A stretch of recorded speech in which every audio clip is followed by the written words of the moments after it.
नमस्कार। आज हम एक बहुत ही आम मगर गंभीर स्वास्थ्य समस्या पर बात कर रहे हैं, हाई ब्लड प्रेशर। इसे कई बार साइलेंट किलर भी कहते हैं। जी बिल्कुल। और इसे समझने के लिए हम एक लेख उच्च रक्तचाप, कारण और आयुर्वेदिक समाधान, इसके कुछ जरूरी पॉइंट्स पर चर्चा करेंगे। हाँ, तो इस लेख का मकसद क्या है? मतलब क्या जानना चाहते हैं हम इससे? देखिए, इसका उद्देश्य है हाई ब्लड प्रेशर के कारण, उसके लक्षण, शरीर पर उसका क्या असर होता है और सबसे जरूरी उसे रोकने या मैनेज करने के उपाय जानना। और इसमें आयुर्वेद क्या कहता है, इस पर खास ध्यान देंगे। ठीक है, तो सबसे पहले ये हाई ब्लड प्रेशर आखिर है क्या? लेख क्या बताता है? लेख इसे काफी सरल तरीके से समझाता है। जब हमारी धमनियों मतलब आर्टरीज की दीवारों पर खून का दबाव लगातार ज्यादा बना रहता है। ज्यादा मतलब कितना? कोई नंबर है? हाँ, जैसे नॉर्मल तो 120-80 के आसपास होता है, पर अगर रीडिंग लगातार 140-90 या उससे ऊपर जा रही है तो लेख के हिसाब से वो हाई ब्लड प्रेशर है। और ये खतरनाक क्यों है? मतलब अगर कंट्रोल ना करें तो फिर ये हार्ट अटैक, स्ट्रोक, यहाँ तक कि किडनी फेलियर जैसी सीरियस प्रॉब्लम खड़ी कर सकता है। लेख में इस पर काफी जोर दिया गया है। अच्छा, और इसके कारण लेख में क्या लिखा है? क्या सिर्फ खान-पान का मामला है? नहीं, सिर्फ खान-पान नहीं, वो तो है ही।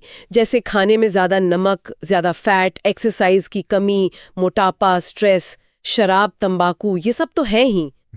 पर लेख ये भी बताता है कि फैमिली हिस्ट्री, मतलब अगर परिवार में किसी को है या किडनी की कोई पुरानी बीमारी है तो वो भी कारण बन सकते हैं। और लक्षणों की बात करें तो आपने शुरू में कहा साइलेंट होता है ये। बिल्कुल, लेख यही कहता है कि शुरू में तो मतलब ज्यादातर लोगों को पता ही नहीं चलता, कोई लक्षण नहीं दिखते। कोई भी नहीं? यही सिर दर्द, चक्कर आना, धुंधला दिखना, थकान रहना, सीने में दर्द या कभी-कभी नाक से खून भी आ सकता है। पर इन पर पूरी तरह निर्भर नहीं रह सकते, रेगुलर चेकअप जरूरी है। ये तो जरूरी बात है। और अगर लंबे समय तक ये बना रहे तो शरीर पर क्या असर पड़ता है? लेख इसके बारे में क्या कहता है? लेख साफ बताता है कि ये धीरे धीरे शरीर के जरूरी अंगों को नुकसान पहुंचाता है।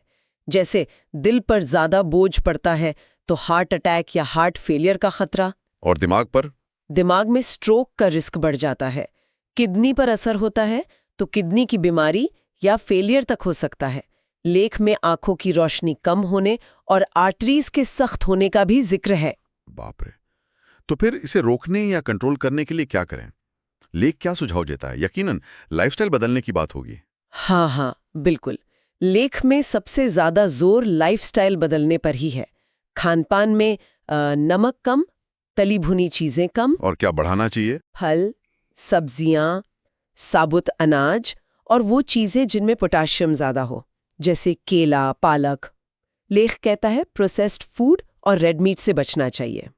और एक्सरसाइज वगैरह? हाँ, रोज कम से कम 45 मिनट कोई फिजिकल एक्टिविटी, जैसे चलना, तैरना, कुछ भी। और नींद पूरी लेना भी जरूरी है।